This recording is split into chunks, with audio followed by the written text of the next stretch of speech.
Va a empezar, ¿no? Ya. Femenina de 28 años con las iniciales ALMM. Oye, empieza. Sí, Sí, doctor. a ver, ya, empiecen la exposición. ¿Están empezando o están? Ya, empezamos la exposición. Ya, doctor. Ya, vamos a empezar con el caso clínico donde nos indica, ¿no? Paciente femenino de 28 años, de iniciales ALMM, que es procedente de Cusco. Respecto al tiempo de enfermedad, se refiere que 2 semanas con un curso insidioso, progresivo. Antecedentes importantes que va a tener la paciente es que es madre de un niño de aproximadamente 5 años y tuvo un absceso previo en el mes de enero. Y también algo importante, que tuvo pérdida de peso de 9 kilos en un mes. Al examen físico, bueno, los signos vitales al ingreso fueron estos: presión arterial 119/90, 101, frecuencia respiratoria 19 y temperatura 35.6. Al examen físico se aprecia una tumoración en la mama derecha de aproximadamente 10 por 6 centímetros, donde ésta se encontraba indurada con signos de flobosis y purulenta. Presentaba dolor a la palpación y no se apreciaba adenopatías. La fecha de ingreso fue el 31 de marzo de 2026. Este es un poco, ¿no?, acerca de la evolución de la paciente que tuvo de su enfermedad. Hace 3 meses antes del ingreso, en el mes aproximadamente, la paciente refiere que que presentó dolor y aumento de volumen en la mama derecha. La paciente se encontraba prima y tomó algunos antibióticos sin una revisión médica. A inicios del mes de marzo, la paciente vuelve a presentar incremento del dolor y también del volumen mamario con formación de absceso, por lo que acude al hospital regional y es sometida a una decisión quirúrgica. Se le drena el absceso, ¿no? Y bueno, al 31 de marzo acude otra vez porque existe una secreción purulenta de la mama derecha, otra vez se va a complicar, y también existe un aumento de volumen. Bueno, en cuanto a la estancia de la paciente en el hospital, fueron los siguientes, ¿no?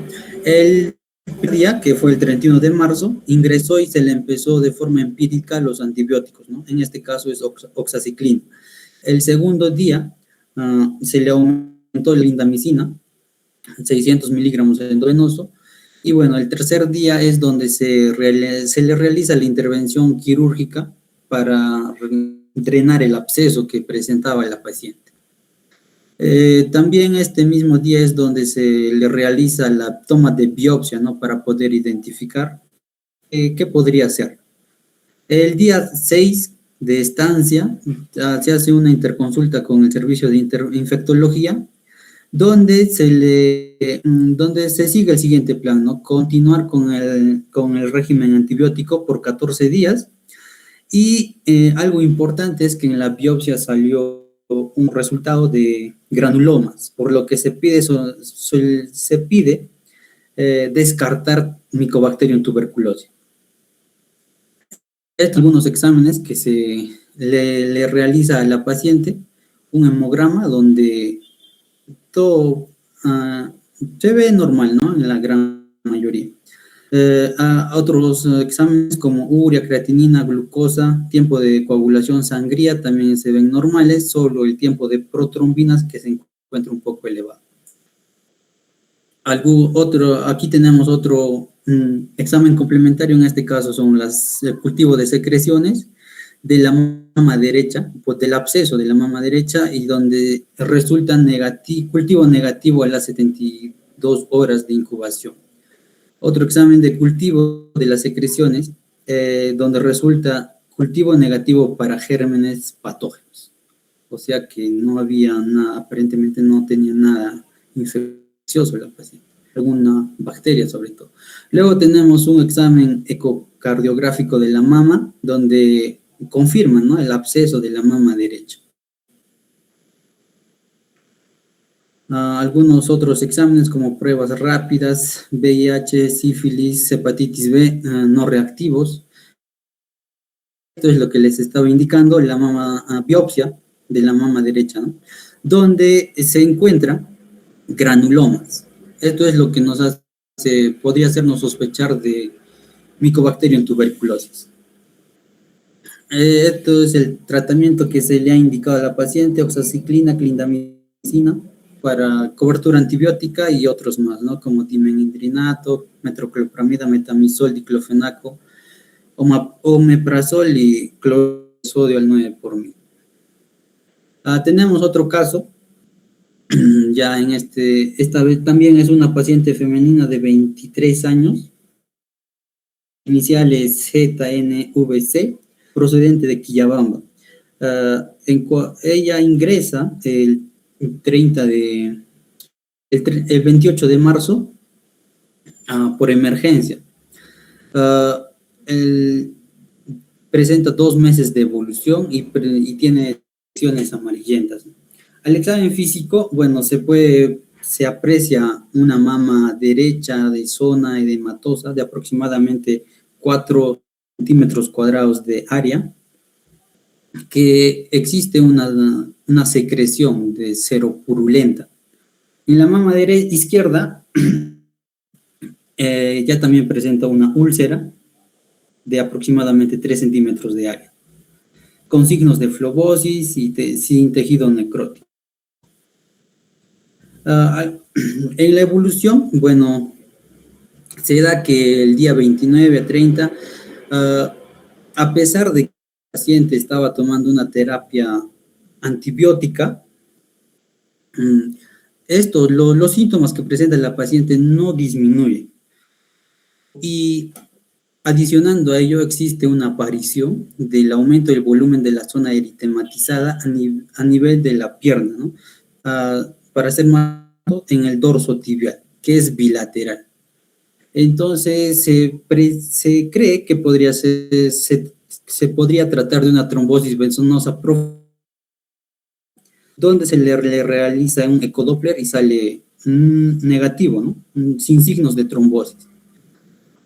Otra teoría es que podría ser un proceso inflamatorio sistémico, donde también se le realiza otra ecografía de tejido celular subcutáneo, donde se encuentra que el tejido celular subcutáneo se encuentra levemente incrementado de grosor.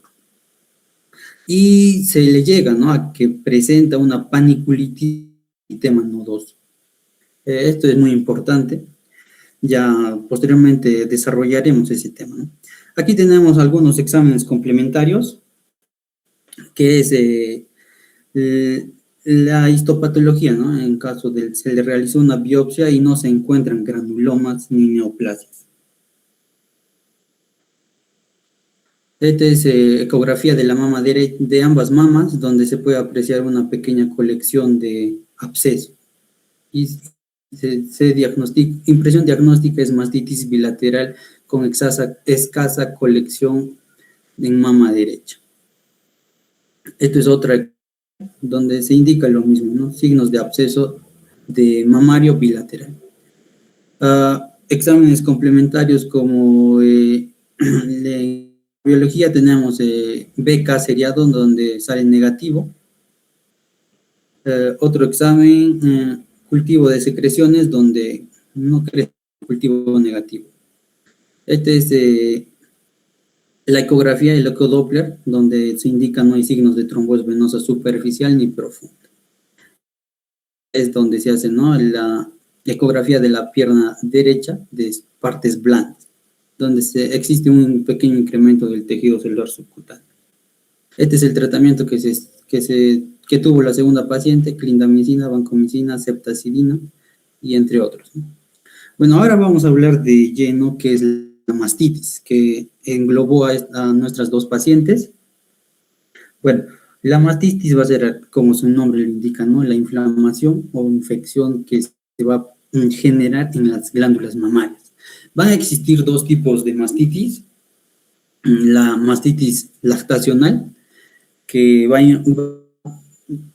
como su nombre lo indica, ¿no? Va a ser aquellas madres que estén en etapa lactacional.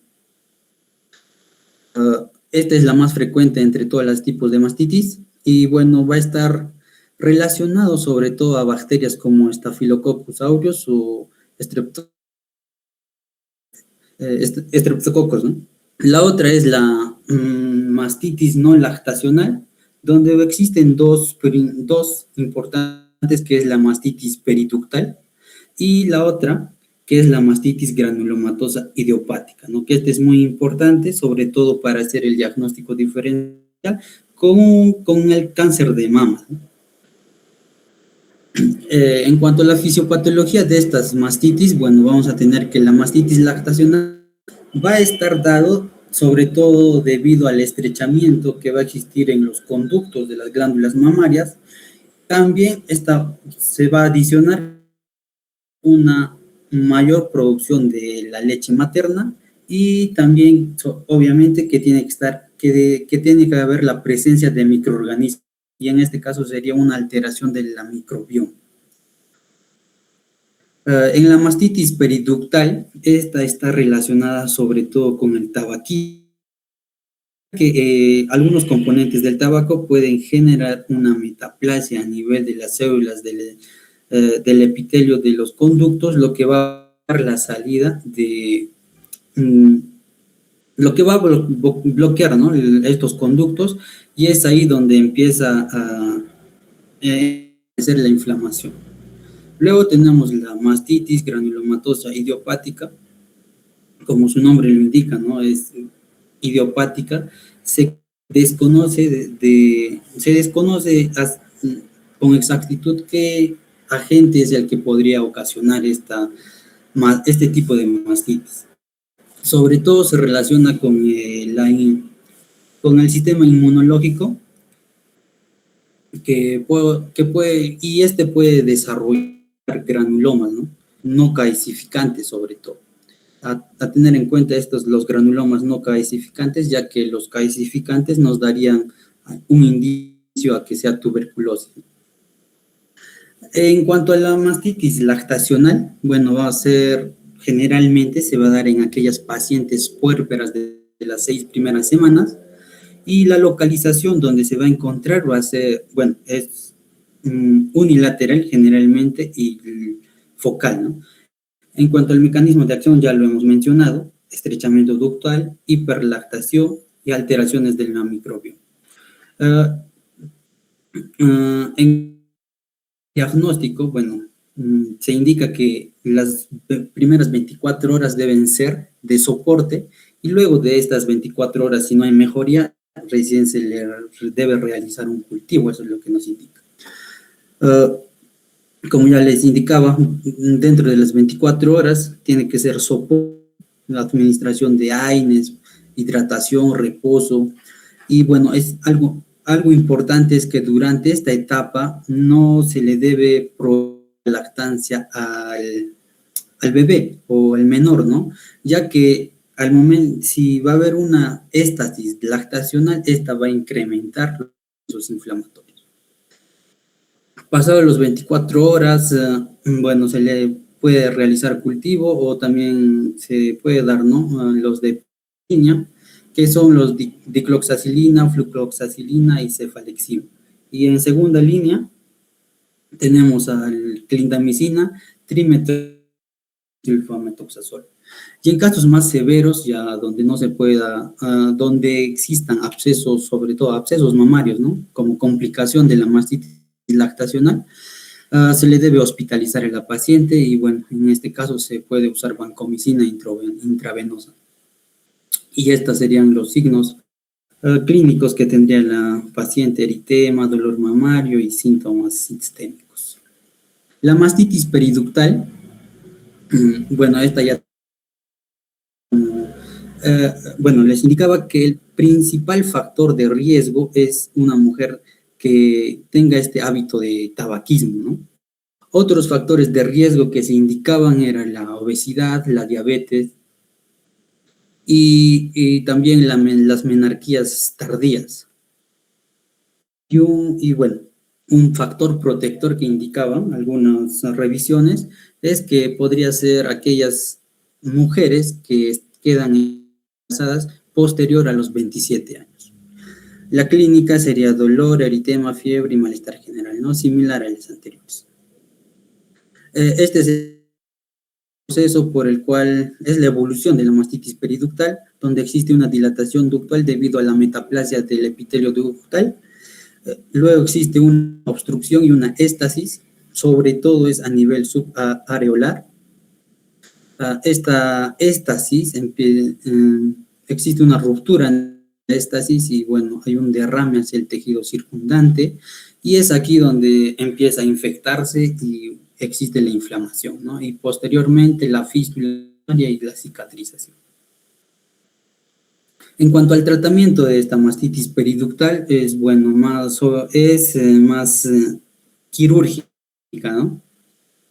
Donde existe una tasa de falla de aproximadamente el 75%. Y la última, que es la mastitis granulomatosa idiopática, donde va a presentar los siguientes, la siguiente clínica, ¿no? Secreción del pezón, cambios de piel, como formaciones de fístula y también va a haber la presencia de ganglios linfáticos axilares. El principal, bueno, el agente que se cree que podría ser el causante de esta mastitis granulomatosa idiopática es el Corynebacterium, sobre todo el de acá, ¿no? El Corynebacterium cropenstenstil. Y bueno, se indica que podría estar relacionado. Aparte de la clínica mamaria que ya se indicó, puede existir algo importante y también que lo tuvo nuestra en el caso 2, es que puede existir a nivel de las extremidades, sobre todo inferiores, un eritema nodoso y dolor articular que se da hasta en el 33% de las pacientes. Y bueno, aquí tenemos una tabla en cuanto a la severidad, donde se considera una mastitis granulomatosa idiopática leve, si es menor a 2 centímetros, sin úlceras, moderada de 2 a 5 centímetros, con una fístula, y severa ¿no? Una masa de aproximadamente mayor a 5 centímetros con múltiples fístulas. En cuanto al tratamiento que va a seguir la mastitis granulomatosa idiopática, es la siguiente, ¿no? El uso de antibióticos es algo controversial, ya que esta solo debe estar dada en cuanto a una coinfección secundaria. En cuanto a el primer paso es más sintomático, ¿no? La observación y la administración de AINES para aliviar los dolores y disminuir algo la inflamación. El segundo paso es la administración de corticoides como metilprednisolona, prednisona, y de esta no exista una remisión, se le pasa metrotexato. Y en casos más extremos, ya de última instancia, es la cirugía y la reconstrucción. Esto es un breve resumen de todo lo indicado. La mastitis lactacional, 6 primeras semanas puerperales, es unilateral y el diagnóstico que nos va a ayudar es más clínico, y en caso de las 24 horas no haya mejorías, recién se le puede realizar un cultivo. La mastitis periductal, sobre todo en mujeres en etapa reproductiva, y el principal factor de riesgo es ser con hábitos tabáquicos. La zona donde se va a encontrar la mastitis periductal generalmente es periareolar y subareolar, ¿no? Para el diagnóstico se hacen imágenes como la ecografía y también la mamografía. Y luego, bueno, también está la biopsia, ¿no? Para poder descartar otras etiologías. En la granulomatosa, mujer joven con antecedentes de haber estado en embarazo o lactancia en los últimos 5 años, y sobre todo si es asiática o hispana, decían algunos artículos, que puede dar en cualquiera de los cuadrantes de la región mamaria, y para hacer el diagnóstico tiene que ser biopsia. Aquí ya les estaba indicando, como ya les indicaba, ¿no? En cuanto a las imágenes, el ultrasonido, que es muy importante, sobre todo para poder detectar abscesos, la mamografía para mayores de 30 años, y bueno, la resonancia, que bueno, sería la más ideal, pero tiene un gran costo y una accesibilidad limitada, ¿no? Que nos indica que es más sensible. Y bueno, para terminar, aquí alguna prevención, educación y al paciente, ¿no? En cuanto a la paciente con mastitis lactacional, se indica que debe existir un vaciamiento regular y completo de la leche materna, evitar la succión excesiva con extractores de leche, ya que estos pueden dañar, pueden generar grietas a nivel del peso. Alternar las posiciones ya para que ambas mamas se puedan vaciar. Y cuanto a la periductal, la mastitis periductal, sobre todo es dejar los hábitos de tabaquismo. Y esa sería importante, y también la disminución de peso y control en sus, en cuanto a la diabetes, si es que presenta, ¿no? Otra es la higiene que tengan estos tipos de pacientes. Y en la mastitis granulomatosa idiopática, sobre todo la concientización, ¿no? Y el monitoreo de estas pacientes, ¿no? Sobre todo para poder descartar un cáncer mamario. Bueno, estos son otros artículos que, bueno, en cuanto a la discusión, ¿no? Sobre todo, la tuberculosis mamaria. En este caso es una paciente japonesa que tuvo síntomas de mastitis mamaria, ¿no? Presentó un tumor en la mama derecha, y posteriormente hubo una formación de fístula, y con el tiempo, bueno, se diagnosticó que era una tuberculosis mamaria, y bueno, se le trató. Este es otro caso también, tuberculosis mamaria, donde se le empezó con un antibiótico empírico a la paciente y no hubo una mejoría. Posteriormente realizaron exámenes para poder descartar tuberculosis y bueno, se confirmó que era tuberculosis. Le administraron los medicamentos antituberculosis y bueno, hubo una mejoría. Bueno, eso sería todo. Muchas gracias por su atención.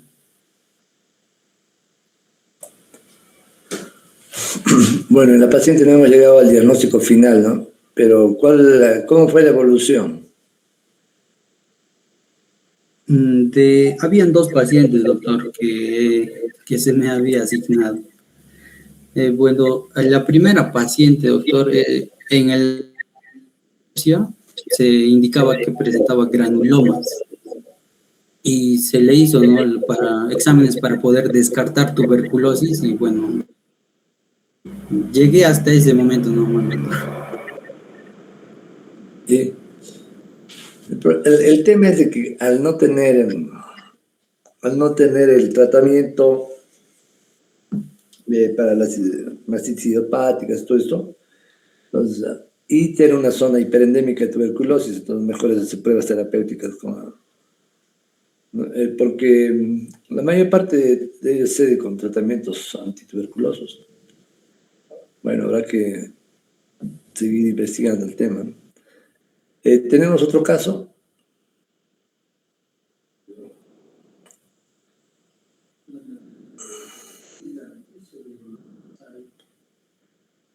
El siguiente caso.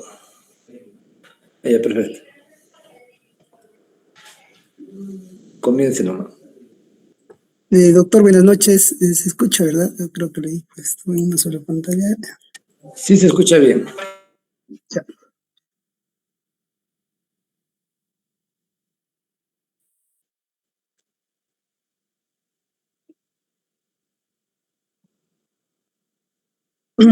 Doctor, buenas noches. Compañeros, buenas noches.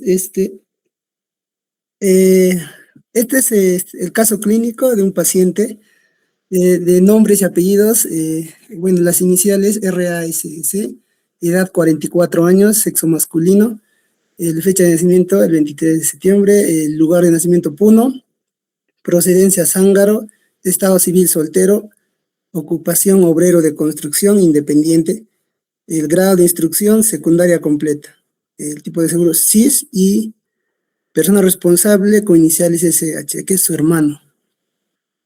La enfermedad actual, el tiempo de enfermedad 2 semanas, la forma de inicio es brusco, signos y síntomas principales es náuseas y vómitos, hiporexia, sed persistente y malestar general. En el relato cronológico, el paciente ingresa a emergencia el 28 de marzo y al servicio de emergencia ingresa, ¿no?, a las 11:56 y refiere un tiempo de enfermedad de media hora de inicio brusco, caracterizado por náuseas, hiporexia y sed.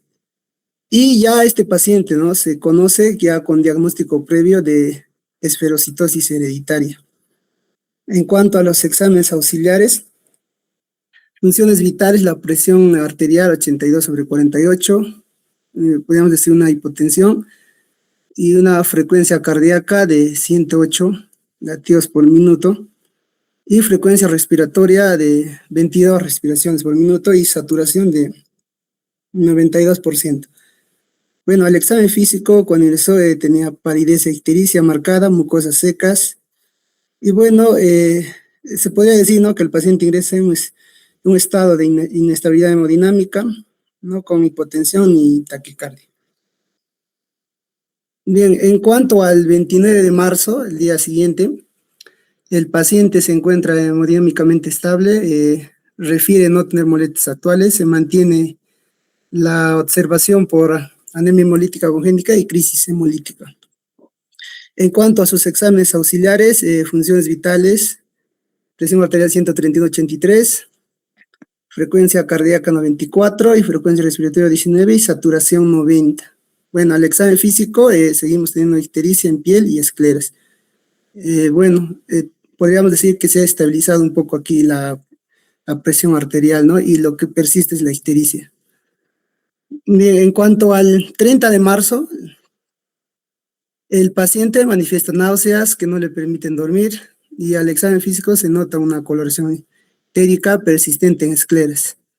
Y en los exámenes auxiliares, en su ecografía abdominal reporta esplenomegalia, aumento del tamaño del vaso.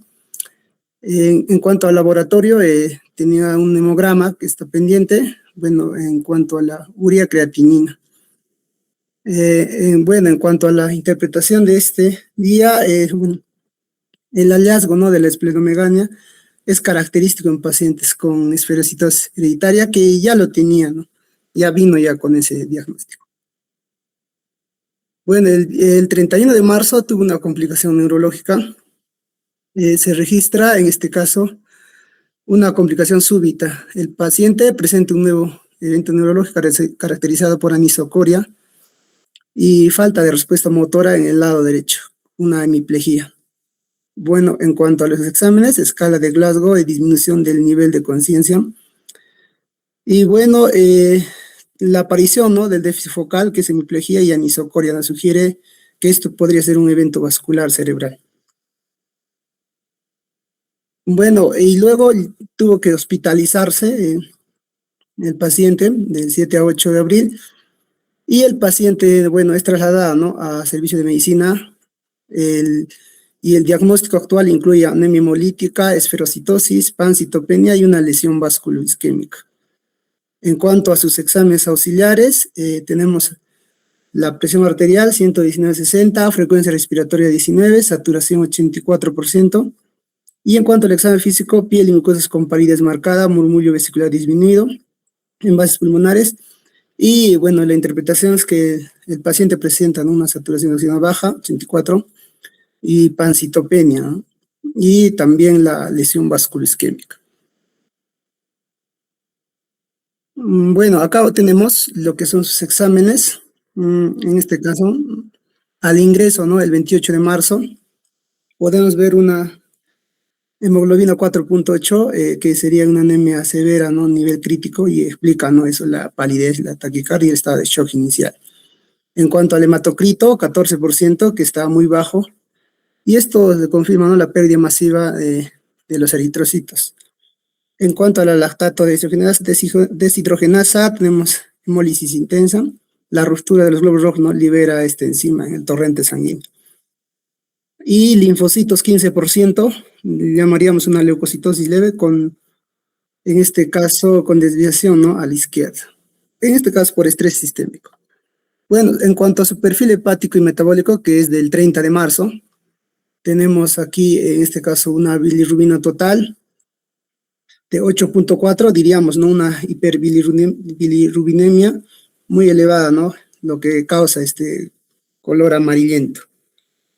Luego tenemos bilirrubina indirecta, que es 6.9, de origen prehepático, y confirma, ¿no? Que en este caso el problema no es el hígado, sino es una destrucción de sangre en este caso. Creatinina 1.2, y bueno, en cuanto a la función del ano, límite superior indica que el riñón empieza a sufrir por la hemoglobina libre. Y en cuanto a la glucosa, 110, levemente elevada, en este caso por respuesta metabólica. En cuanto al 31 de marzo, tenemos marcadores, en este caso, los reticulocitos, 125%, y sería esto, ¿no? Una respuesta medular, que la médula está trabajando, ¿no? Al máximo, intentando reponer estos glóbulos rojos. Ahora tenemos el volumen corpuscular medio, 82, y podemos decir tamaño de célula normal, ¿no? Típico de la esferocitosis antes de la deformación inicial. Plaquetas, 145.000 milímetros cúbicos, y estamos iniciando, ¿no? Se está dando una trombocitopenia leve. En cuanto al 8 de abril, ya, vamos a ver leucocitos, en este caso, tanto baja, ¿no?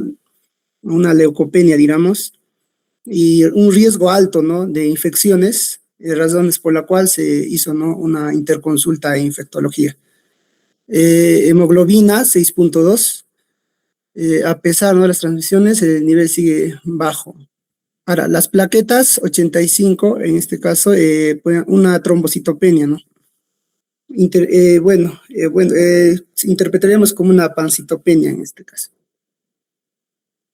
Bueno, viendo ya a la gasometría, en este caso vamos a ver la saturación de oxígeno, 84%. Diríamos como una hipoxemia severa, el paciente no oxigena bien sus tejidos, ¿no?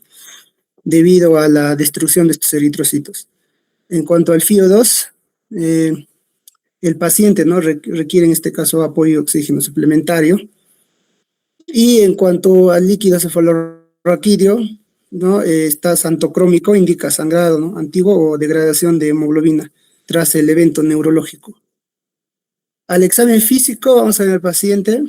El general, paciente en regular estado general, regular estado de nutrición y regular estado de hidratación. Piel y faneras, vamos a ver que el piel y escleras con tinte ictérico marcado, palidez generalizada. En cuanto a cabeza y cuello, mucosas ligeramente pálidas. En cuanto al sistema cardiovascular, ruidos cardíacos rítmicos, normofonéticos sin soplos. Sistema respiratorio, vamos a ver murmullo vesicular, audible en ambos campos pulmonares sin ruidos agregados.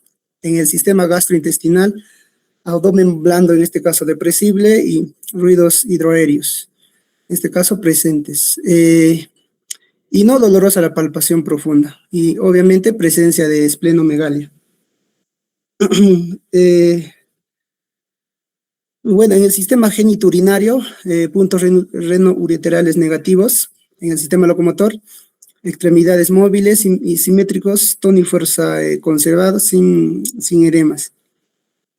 El sistema neurológico, paciente en este caso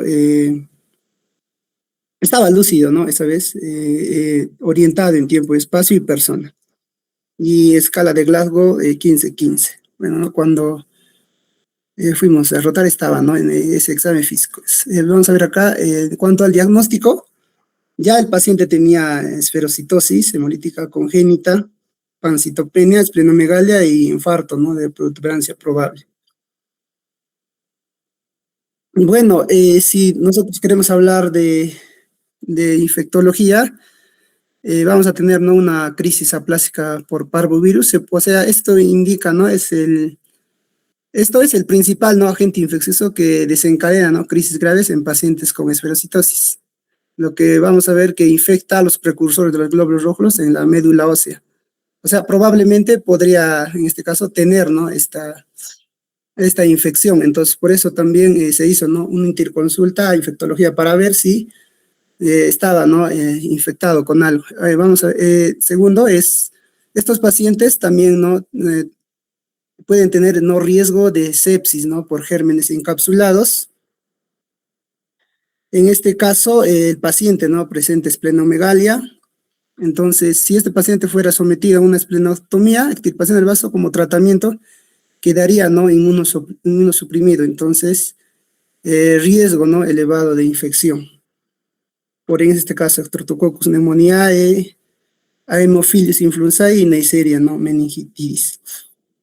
Bueno, el paciente no dijo, ¿no?, que todavía no le han extirpado todavía, ¿no?, ese vaso. Y bueno, otra complicación sería por hemotransfusión, ¿no? Debido a su anemia severa, el paciente requiere múltiples transfusiones, entonces esto es un riesgo, ¿no?, infeccioso. Cuatro, en este caso podría también tener, ¿no?, infecciones hospitalarias. Entonces la estancia prolongada y el estado crítico aumentan el riesgo de neumonías o infecciones del tracto urinario. Bueno, eso es, ¿no?, en cuanto a si este paciente, en este caso, se hubiera, ¿no?, infectado con algo. Entonces, no se vio tanto así, ¿no?, al paciente, que no se diagnosticó, ¿no?, con alguna infección, en este caso, en la interconsulta. Bueno, vamos a hablar acerca de la esferocitosis hereditaria que el paciente, ¿no?, tenía diagnosticado, que esto es el más común de los defectos de la membrana del eritrocito.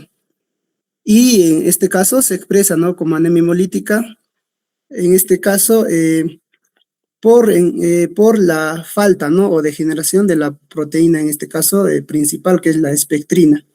O también puede ser de proteínas que participan, ¿no?, en el anclaje de esta espectrina, que más adelante lo vamos a ver, ¿no?, dónde está ubicado esta espectrina. Y bueno, esto conlleva, ¿no?, esta anemia hemolítica va a conllevar a la reducción de la superficie del glóbulo rojo, menor vida media de los eritrocitos y secuestro selectivo por el vaso. Entonces, si queremos definir a la esferocitosis, es que en este caso el eritrocito que era bicóncavo se transforma, ¿no?, como una esferita.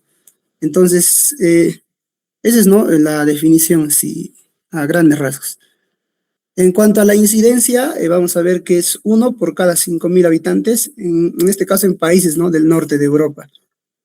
Y tiene una herencia autosómica dominante en el 75% de los casos y herencia autosómica recesiva en el 25% de los casos.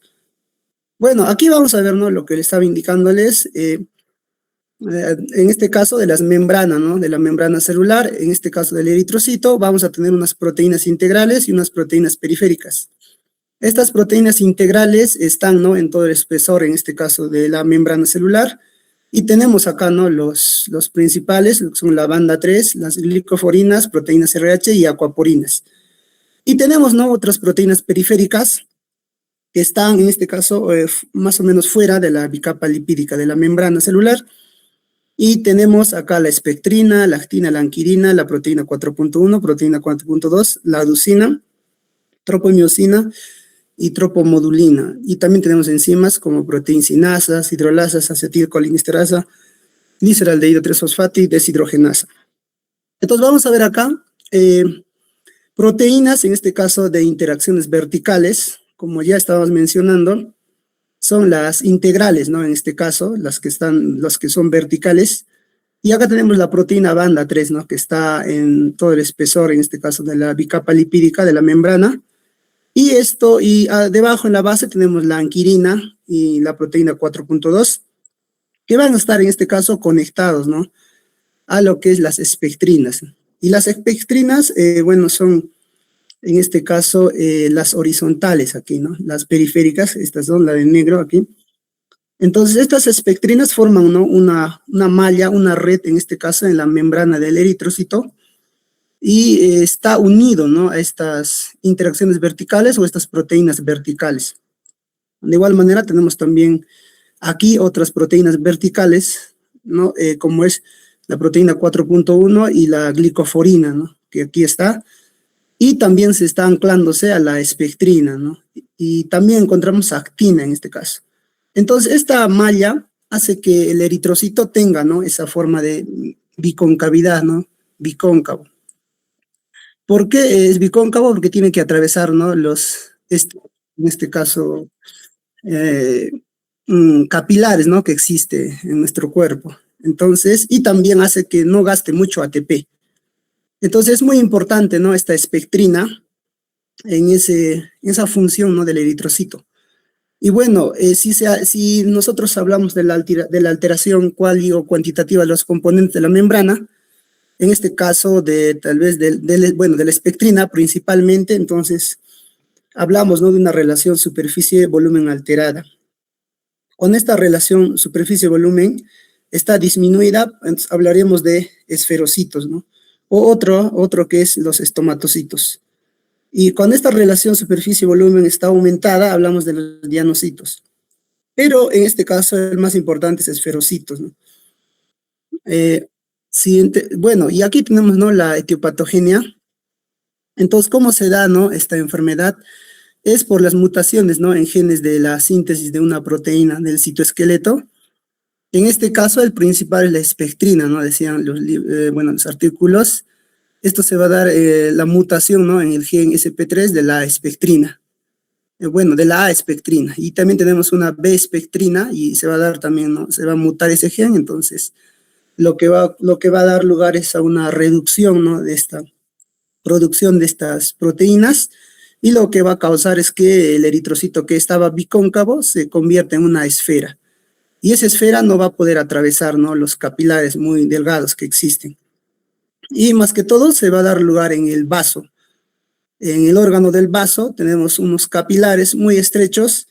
Entonces, al estar así esféricos, estos no van a poder atravesar, ¿no?, este vaso, y por lo tanto van a llegar a darse una hemólisis, destrucción de glóbulos rojos, y lo que esto va a originar también la ictericia y también la esplenomegalia. Y bueno, y obviamente también se va a dar lugar la anemia.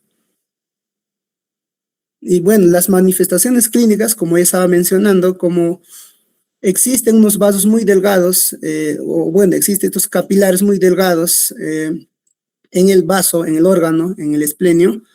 Entonces, lo que va a generar es destrucción y por ende se va a manifestar, ¿no?, lo que es la anemia, ictericia, esplenomegalia. La anemia debido, ¿no?, a la rotura de gran cantidad de eritrocitos, ya, y bueno, lo que va a causar es también, ¿no?, cansancio. Y en cuanto a la ictericia, al romperse, ¿no?, estos glóbulos rojos, lo que liberan es hemoglobina, que reaccionan, ¿no?, con la sangre y se convierte en bilirrubina. Y esto es lo que causa ese color, ¿no?, amarillo. Y esplenomegalia, ¿no?, en este caso por retención de estos glóbulos rojos, que son redondos, que ya no tienen esa biconcavidad, ¿no? Entonces, son las tres principales, ¿no?, manifestaciones clínicas que existen en esta enfermedad esferocitosis hereditaria. Bueno, en cuanto a la severidad clínica, vamos a tener un portador silente, esferocitosis leve, esferocitosis moderada y esferocitosis grave. El portador silente, en este caso, el paciente no presenta síntomas y en el frotis de sangre periférica no se observan más esferocitos, lo que puede hacer difícil sospechar la enfermedad clínicamente. Bueno, sin embargo, en el laboratorio pueden aparecer alteraciones, ¿no? En este caso, sutiles, nomás diríamos, como una leve reticulocitosis, disminución de la aptoglobina, ¿no?, por la hemólisis, y en este caso, aumento, ¿no?, de la fragilidad osmótica. Y bueno, un punto clave en este caso es que no se puede descartar, ¿no?, que alguien sea portador solo porque el FROT sea normal y los índices, ¿no?, hematométricos estén dentro del rango. Por eso el diagnóstico no se basa, ¿no?, en una sola prueba, sino en una evaluación conjunta de varios exámenes. Bueno, en cuanto a la esferocitosis leve, estos pacientes, ¿no?, diríamos también, no presenta, ¿no?, síntomas también, por lo que muchas veces pasan, ¿no?, desapercibidos. De hecho, la primera manifestación puede ser una litiasis biliar debido a un aumento crónico, ¿no?, de la destrucción de glóbulos rojos. Y en el laboratorio, aquí es característico, ¿no?, encontrar reticulocitos moderado, lo que refleja, ¿no?, que la médula ósea está compensando la hemólisis, pero sin anemia evidente. Bueno, en cuanto a la esferocitosis, en este caso moderada, diríamos, ¿no?, que ya presenta, ¿no?, la tríada que habíamos hablado, la anemia, la ictericia y la esplenomegalia. Y clínicamente estos pacientes suelen tener síntomas, ¿no?, más evidentes, pero algo importante es que mejoran notablemente con la esplenectomía, ¿no?, cuando ya lo sacan el esplenio. Bueno, en cuanto a la esferoitosis severa, diríamos, ¿no?, clínicamente estos pacientes presentan síntomas marcados de anemia y aunque la esplenectomía mejora, las manifestaciones, a diferencia, ¿no?, a diferencia de la forma moderada, puede persistir cierta anemia incluso después del procedimiento. Además, en situaciones de estrés como infecciosas, estos pacientes pueden necesitar transfusiones de glóbulos rojos, lo que indica, ¿no?, la mayor severidad de la enfermedad. Y bueno, también, ¿no?, es importante resaltar que esta forma es poco frecuente, representa aproximadamente el 5% de los casos. Bueno, finalmente, ¿no?, en esta esferoitosis severa vemos, ¿no?, abajo la tablita, ¿no?, de los clínicos de severidad. En cuanto al diagnóstico, en este caso, primero nos debemos basarnos en la historia clínica, antecedentes familiares, examen físico y resultados de laboratorio. Tenemos que hacer un hemograma completo, un recuento reticulocitario, prueba de COMS directa, ¿no?, negativa. Y bueno, creo que es, creo que en el frotis de sangre periférica podemos ver, ¿no?, anisocitosis, poiquilocitosis y policromofilia. Bueno, en cuanto al tratamiento, en niños, ¿no?, y en embarazos se les da, ¿no?, el suplemento de folato. Y ahí tenemos las dosis, todo eso. Y bueno, el tratamiento, ¿no?, lo más importante que es aquí es la esplenectomía. Diríamos que es el tratamiento definitivo, ¿no?, en muchos casos, porque el vaso, ¿no?, es el que destruye los eritrocitos. Entonces, al quitarlo, vamos a disminuir, ¿no?, la hemólisis, aumenta la vida media de los eritrocitos y van a mejorar los síntomas, ¿no? Y en casos leves, puede resolver esta enfermedad completamente. Bueno, eso sería.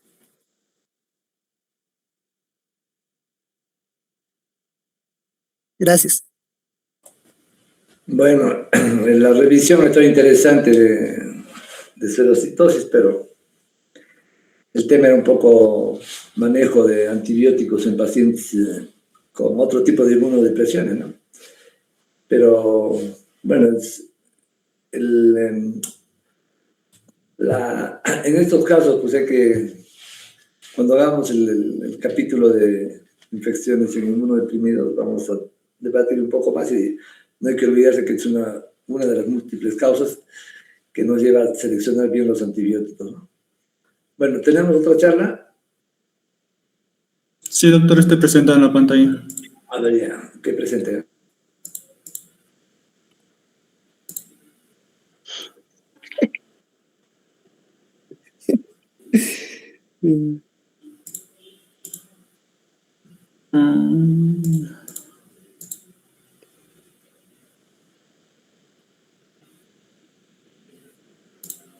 ¿Se ve la pantalla, doctor?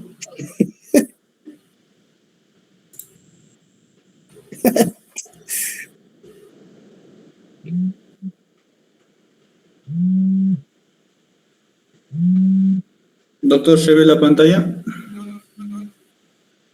Sí, sí se ve, empieza nomás. Ya, doctor. Bueno.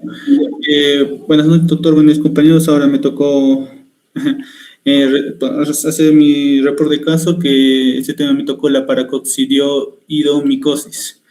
Bueno, presentando a la paciente, vemos que es una paciente femenina de 50 años. que nació el 2 de agosto del 75, lugar de nacimiento Cusco, domicilio actual, esto es un poco importante, es Inambari, Madre de Dios, raza mestiza, religión católica, idioma castellano, estado civil soltero, ocupación independiente, instrucción secundaria completa, vía de ingreso de emergencia y fecha de ingreso fue el 31 de enero. Bueno, la enfermedad actual del 31 de enero fue que tiene tipo de enfermedad de 2 meses, forma de inicio fue insidiosa, curso progresivo. Los síntomas que presentaron era disnea, tos productiva y malestar general. Bueno, con estos síntomas que nos ha dado, no podemos tener muchos diagnósticos, no son síntomas muy específicos, son más síntomas generales. Bueno, el relato cronológico de esta enfermedad a la hora del ingreso de emergencia el 31 de enero nos cuenta que la paciente refiere que hace 2 meses presentó tos y solo tomaba pastillas que compraba en farmacia. No refiere cuáles pastillas eran. La tos incrementó y se desmayó. O sea, podemos suponer que fue por falta de oxígeno. Sus vecinos la llevaron al hospital de Puerto, donde la dijeron que tenía neumonía, le realizaron una tomografía y le empezaron a dar tratamiento de TB como prevención, motivo por el cual es traído al Hospital Regional de Cusco.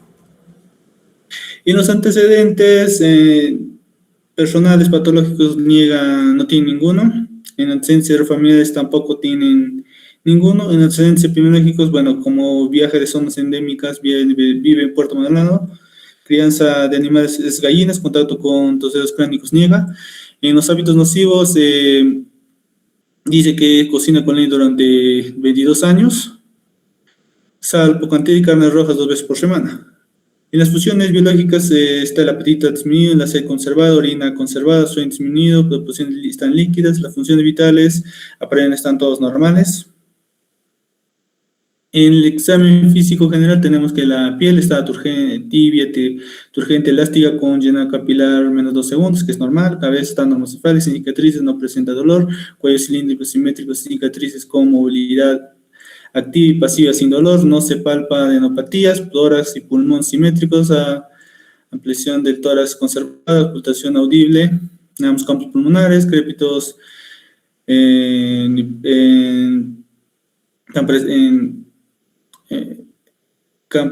mi tórax derecho. Cardiovasculares tenemos ruidos cardíacos rítmicos, normofónicos, no se ausculta soplos, no choque de punta, abdomen está blando, depresible, no doloroso la palpación, ruidos hidráulicos presentes, genitourinario no se observan alteraciones, el examen puño percusión negativo, en extremidades simétricos móviles, tono, trofismo conservado, edema, 1 de 2 no presentan, neurológico despierto activo, isocóricas, fotorreactivas. Bueno, aparentemente no encontramos nada en el examen físico.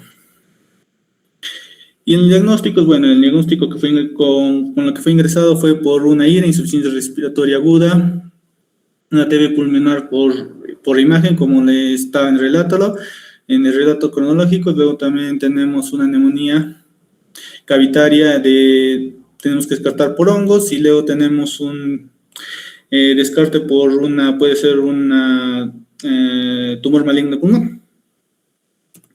Bueno, aquí tenemos las imágenes que nos mostró la paciente, y bueno, aquí podemos observar que en la radiografía de tórax se observa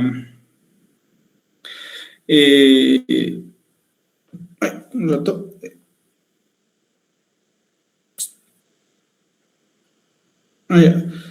Bueno, se observa en la radiografía de tórax que muestra lesiones bilaterales en ambos campos pulmonares, que podemos observar aquí en ambos campos pulmonares, principalmente en el derecho, que está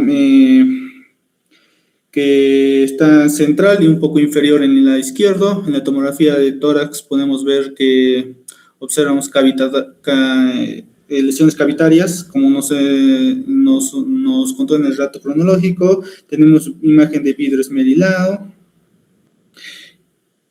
y con forma de árbol. Ya bueno, con esto ya podemos ya suponer que podría ser una TB pulmonar, pero tenemos que también descartar otros casos, puede ser también por hongo. Y bueno, con el laboratorio, el examen laboratorio del 4 de febrero fue una muestra por secreciones por esputo, dio resultado positivo por hongo. Entonces ya no podemos ya descartar que es una TB y ahora podemos ser de un hongo. Bueno, ya adelantados no tengo el análisis, no he encontrado en la historia el análisis laboratorial que dio positivo a hongos por paracoccidioidomicosis, pero ya podemos ya descartar que es por una TB. Y bueno, en los laboratorios vemos que también el AGA lo encontré desde el 24 de febrero. Bueno, aquí podemos ver que en lo que más destaca la paciente que tiene mal es el oxígeno, que está a 65, está muy bajo. Y también vemos que en esto nomás vemos que está un poco elevado el sodio y el calcio, el lactato está elevado, el FI2 está en 32%, y en el AGA ya del 26 del 2, vemos que el oxígeno sigue bajo, pero en los electrolitos vemos que el potasio está bajo. ¿Por qué fue esto bajo? Bueno, porque como ya hemos eliminado que fuera una por TB, ya no tenemos que dar tratamiento de TB, entonces tenemos que hacer tratamiento antifúngicos, que uno de los medicamentos antifúngicos es la anfotericina C, y eso ocasiona la hipopotasemia. Y por eso es que la paciente tiene bajo el potasio. Y bueno, también tenemos que saber que es por las imágenes que hemos visto, vemos que hay necrosis en los campos pulmonares, entonces la función respiratoria está también comprometida, por eso también está abajo también el oxígeno. Y bueno, aquí vemos que aquí le he hecho un cuadro de laboratorial donde vemos cómo está el laboratorio del oxígeno y el potasio, porque como está dando, ahí estamos dando anfotericina B, que hace hipopotasemia, tenemos que estar monitoreando constantemente, y también tenemos que estar viendo cómo está la oxigenoterapia, porque incluso está con cánula binasal, a veces está muy bajo también a veces el oxígeno. Vemos que aquí el oxígeno está abajo, luego está subiendo, está bajando, subiendo, hasta el último que fue el 3 de abril. Que fue el último que obtuve, y el potasio también vemos que estaba bajo, luego subió porque han suspendido, porque he visto en la historia que están suspendiendo la anfotericina por mucha hipopotasemia, y lo han suspendido durante un tiempo, luego lo han vuelto a administrar, porque es un tratamiento bien prolongado que dura meses, el tratamiento con anfotericina. Y bueno, vemos el último GAGA ya salió, está el potasio bien, y aún recibe anfotericina en ese instante. Bueno, el tratamiento fue con omeprazol, la último que el 4 de febrero que vi, el 4 de abril, fue omeprazol 4 miligramos por vía venosa cada 24 horas, y osina 20 miligramos endovenoso cada 12 horas, hidronato 50 miligramos endovenoso cada 8 horas, enoxaparina 60 miligramos por vía subcutánea cada 24 horas, la anfotericina B más 30 miligramos más destroza 5 miligramos, y la metronidazol fue 500 miligramos vía endovenoso cada 8 horas, y el intraconazol fue 400 miligramos vía oral cada 12 horas. Y en los diagnósticos definitivos que ya podemos resaltar, fue IRA, fue una insuficiencia respiratoria aguda tipo 1, porque vemos que el oxígeno estaba bien bajo, principalmente en todos esos meses, y vemos que el CO2 estaba normal o ligeramente disminuido en los AGAs actuales, entonces de tipo 1, y vemos que fue diagnosticado por una paracoccidioidomicosis severa y una neumonía necrosizante severa. Y bueno, ya hablando del caso clínico, vamos ya a la presentación de este hongo. Bueno, en la introducción podemos decir que este es un hongo, el paracoccidioidomicosis idomicosis es una infección fúngica sistémica causada por un hongo dimórfico de género Paracoccidioides, y este es un endémico del continente americano con una distribución que se va desde México hasta Argentina y tiene mayor incidencia en los países como Brasil, Venezuela y Colombia. También tiene un nombre conocido como blastomicosis sudamericana, pero aquí tengo que hacer un énfasis porque esta es blastomicosis y paracoccidiomicosis son diferentes, no son iguales, puede tener sintomatologías similares, pero el blastocomicosis también se puede conocer como blastocomicosis norteamericana, que es más común por Norteamérica. Y bueno, este se le considera la micosis más frecuente en América Latina. Y bueno, fue descrita en 1008 por Adolfo. Se describió la morfología del hongo y Floriano le denominó la Paracoccidioides brasiliensis porque es más frecuente en Brasil, visualmente, y actualmente se reconoce un complejo de especies. Tenemos la brasiliensis, la lupsi, la americana, la restrepiensis, la venezuelensis, y los principalmente son las brasiliensis, que es el común que se encuentra también en Perú, y la lupsi por su mayor frecuencia. Y la epidemiología, bueno, ya sabemos que esta es una enfermedad endémica de América Latina, que como podemos ver aquí en un mapa, que está más frecuente en Brasil, Venezuela, en otros países, y bueno, presente en regiones ya con climas tropicales, subtrópicos, temperaturas moderadas y alta humedad. Vemos que en Brasil, como tiene estos climas perfectos para que sobreviva este hongo, es hiperendémico, con más de aproximadamente 2,7 casos por 10.000 habitantes al año. Y bueno, y también hay una asociación ambiental, rural y trabajadores agrícolas, porque los principales personas que están afectadas son las personas que viven en zonas rurales, que trabajan en plantas de café, en cultivos, en algodón, en tabaco, que tienen mayor riesgo de exposición en el suelo contaminado. Bueno, el hongo tiene origen ambiental, pero no se conoce mucho, su nicho exacto es desconocido, y es por eso que su prevención tampoco se puede realizar, porque no sabemos exactamente dónde habita este hongo. Y bueno, en las infecciones también puede haber en armadillos, apoyadas en reservorios animales, pero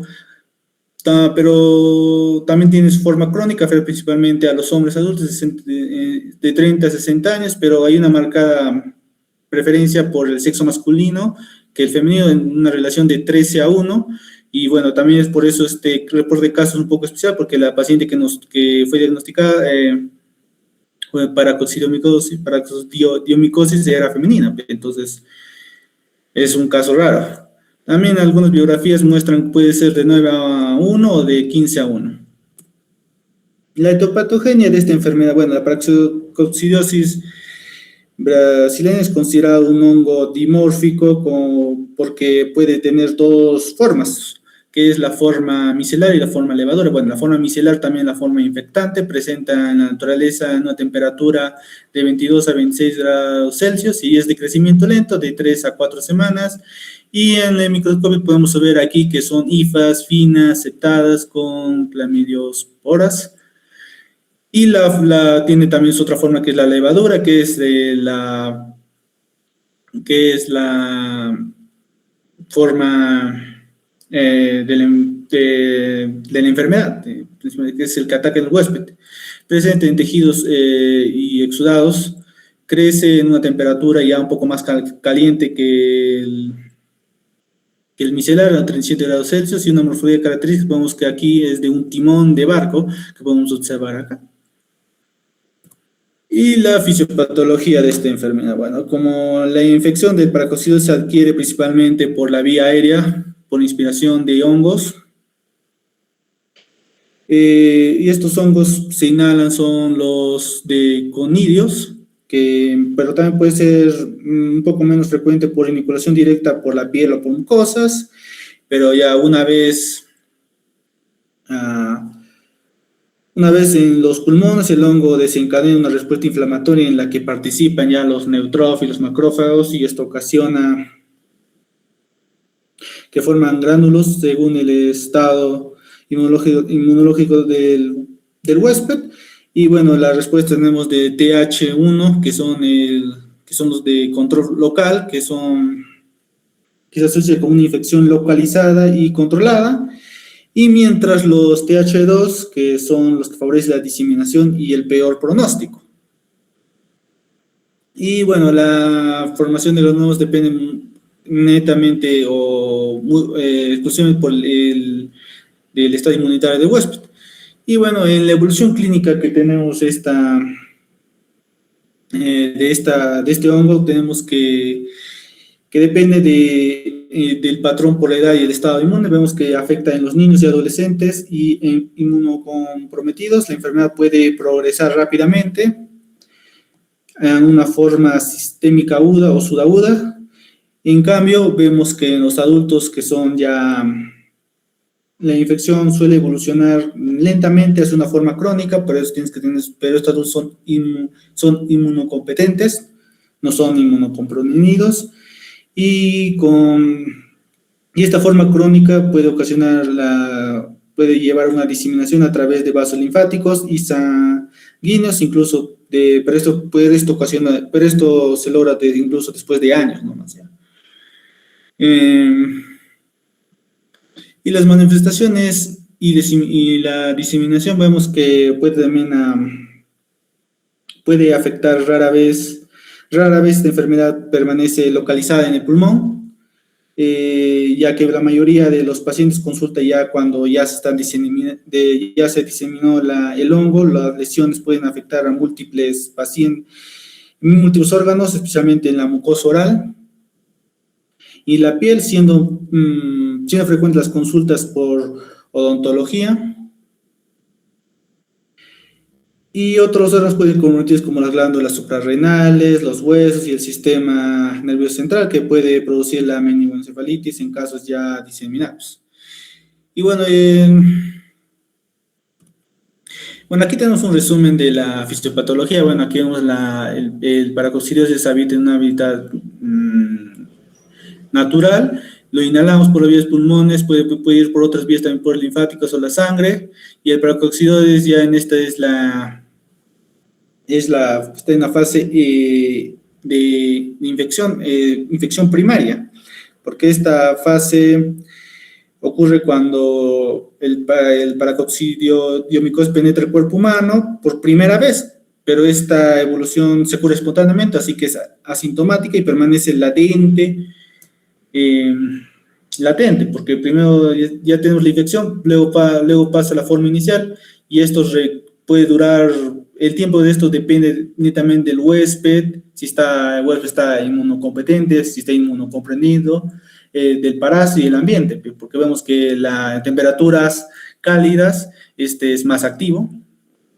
Y bueno, si estos tres componentes están en balance, se lleva una forma latente que dura muchos años, pero si se pierde este desbalance, ocasiona la enfermedad, que ya es asintomática. Y esta asintomática se divide en dos, que es la forma progresiva, aguda o subaguda, que es comúnmente la juvenil, y la forma producida crónica, que ya afecta a los adultos. Aquí ya tenemos que afecta pulmonar linforeticular, hepatoesplénica y pulmonar fungémica. Y en la adulta tenemos que en la adulta o crónica afecta puede ser pulmonar localizado o puede estar ya diseminado que afecta a otros órganos. Y bueno, aquí es normalmente cuando ya se hace tratamiento y se hace la recuperación, pero esta recuperación da una nueva forma, que es una forma residual, que principalmente que son las secuelas que deja la enfermedad. Y bueno, los aspectos clínicos de la paracoccidioidomycosis vemos que es la inicial, la latente, primero, que es la sintomática. Esta es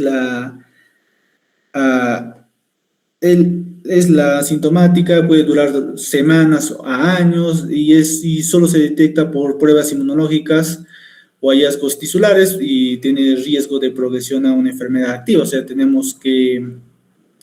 Y esta cuando progresa una enfermedad activa, se le conoce como una enfermedad activa, y esta tiene dos formas, que es la forma aguda o subaguda y la forma crónica o adultos.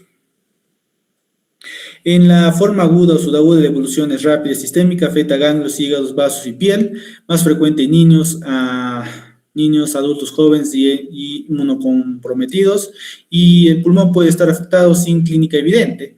Y en la más común de todos, que es la forma crónica, que está en un 90% de los casos, se presenta principalmente en personas mayores, se caracteriza por una importante afección pulmonar, con diseminación en mucosa, piel u otros órganos, como las glándulas suprarrenales. Y bueno, la gravedad de esta fase varía desde leve hasta grave, siendo casos severos aquellos con pérdida significativa de peso, compromisos pulmonares intensos y diseminación en múltiples órganos. Y bueno, aquí en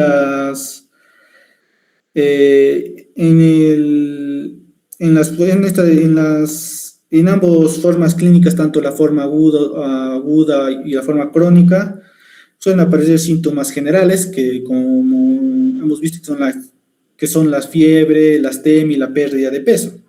Y finalmente la forma residual, que se define como la presencia de las secuelas permanentes después del tratamiento de la paracoccidiomicosis. Vemos que puede ocasionar la fibrosis pulmonar, con un deterioro ventilatorio, daño al glándulas suprarrenales que puede llevar a una insuficiencia endocrina, lesiones y mucosas crónicas y deformidades.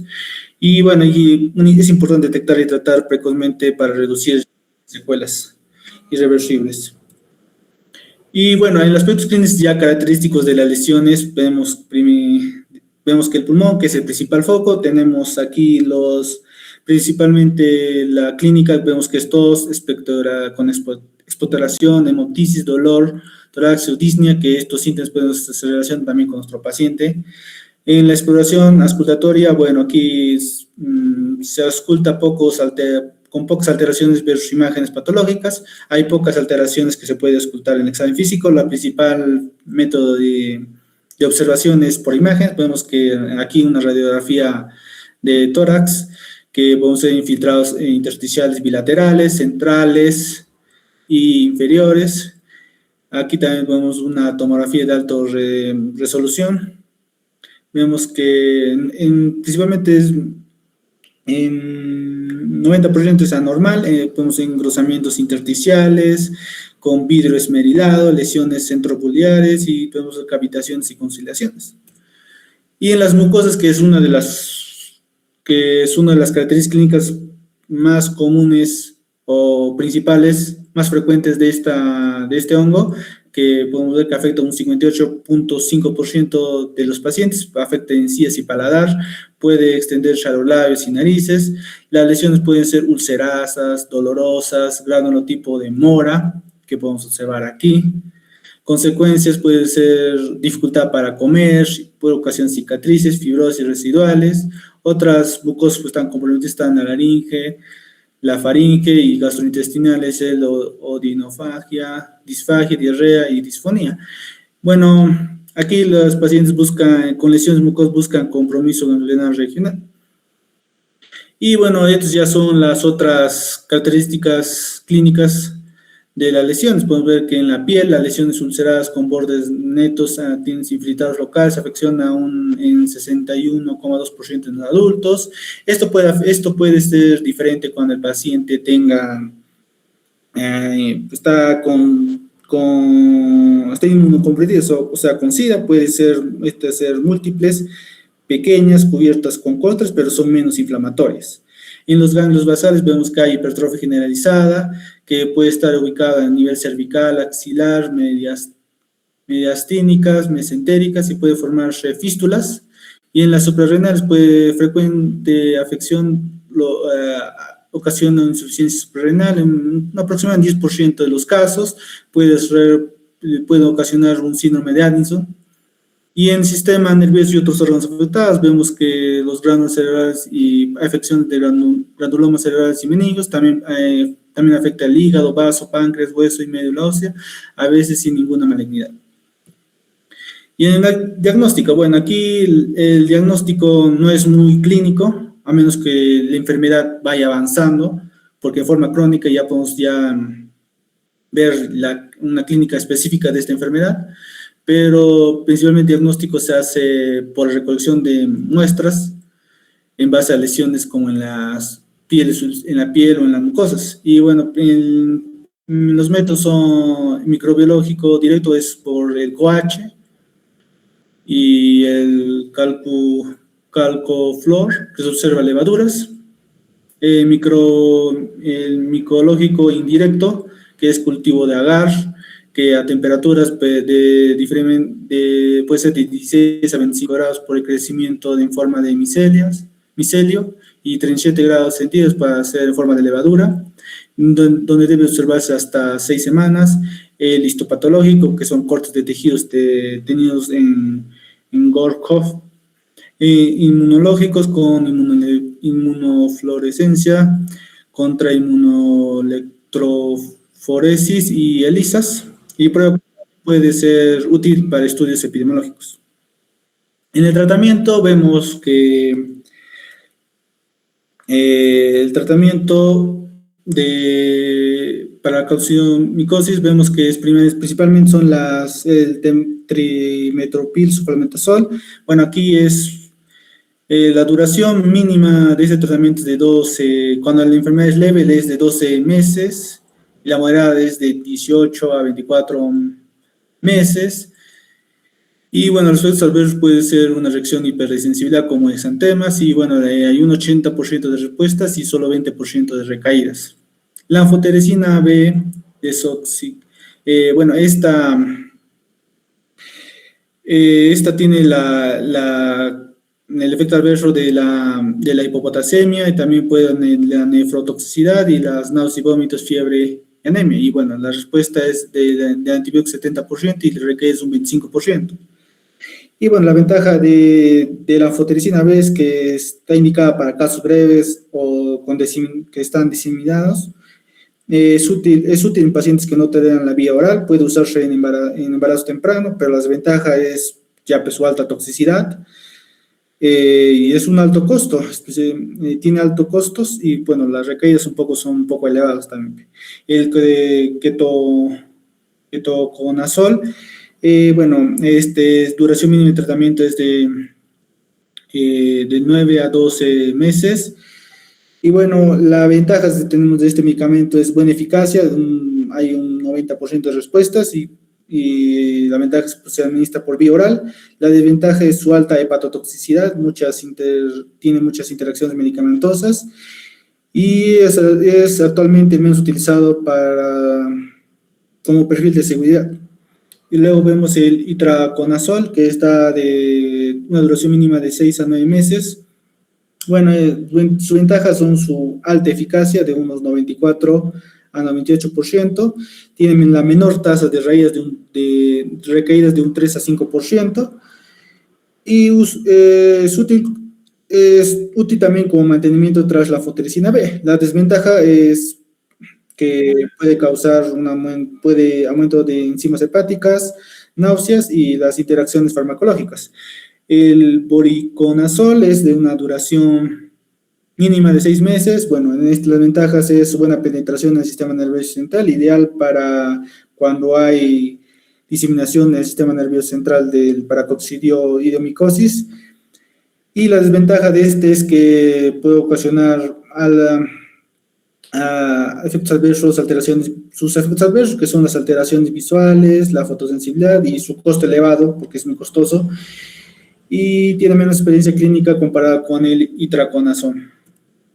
Y bueno, los artículos relacionados que he encontrado o que me parecieron interesantes respecto al paracoccidiomicosis es primero uno que es un reporte de caso de un niño con apéndice cecal en un niño, y bueno, es un niño de 10 años con síntomas de un mes con fiebre, diarrea, pérdida de peso y hiperosinofilia, y bueno, presentó dolor abdominal agudo, fue diagnosticado con apendicitis secundaria con paracoccidomicosis sistémica y fue confirmado por estudios histopatológicos. Recibió anfotericina B con buena evolución. Bueno, lo raro de este caso es que en la juvenil la paracoccidomicosis no tiene muchos, no puede ocasionar muchos síntomas síntomas abdominales agudos en niños, lo que es considerado raro en este caso. Y bueno, luego el otro es la paracoccidosis, una infección por HTLV1, que la coexistencia de estas dos enfermedades. Bueno, aquí este es un reporte de caso de un hombre de 68 años con paracoccidomicosis crónica diseminada que está con coinfección con el HTLV1 que presentó compromiso pulmonar, mucocutáneo y suprarrenal. Y bueno, a pesar del tratamiento que le dieron con anfotericina B, le evolucionó una falla multiorgánica y lastimosamente falleció. Y bueno, en este caso se hace énfasis en resaltar la inmunosupresión y la coinfección que empeora el pronóstico y aumenta la gravedad y la mortalidad de la paracoccidomicosis. Esas son mis referencias y eso es todo. Gracias. Bueno, buena la presentación. Ellos tienen un panorama más o menos importante. Miren, para coccidio vamos a estar viendo cada rato. Es un problema de salud pública para nosotros. Y se confunde mucho con leishmania, con linfomas, con tuberculosis. Pero nosotros tenemos que ver las mejores formas de diagnóstico, ¿no? Bueno, muchachos, entonces todas las exposiciones tienen que ir socializando con sus compañeros. Pásenle al delegado para que lo socialicen porque va a venir en el examen. Siempre una o dos preguntas de las exposiciones. Entonces, mañana vamos a continuar también. Empezamos a las 6. Yo les voy a comunicar si va a ser por vía online o vamos a hacerlo presencial, ¿sí? Bueno, entonces hasta el día de mañana conversamos.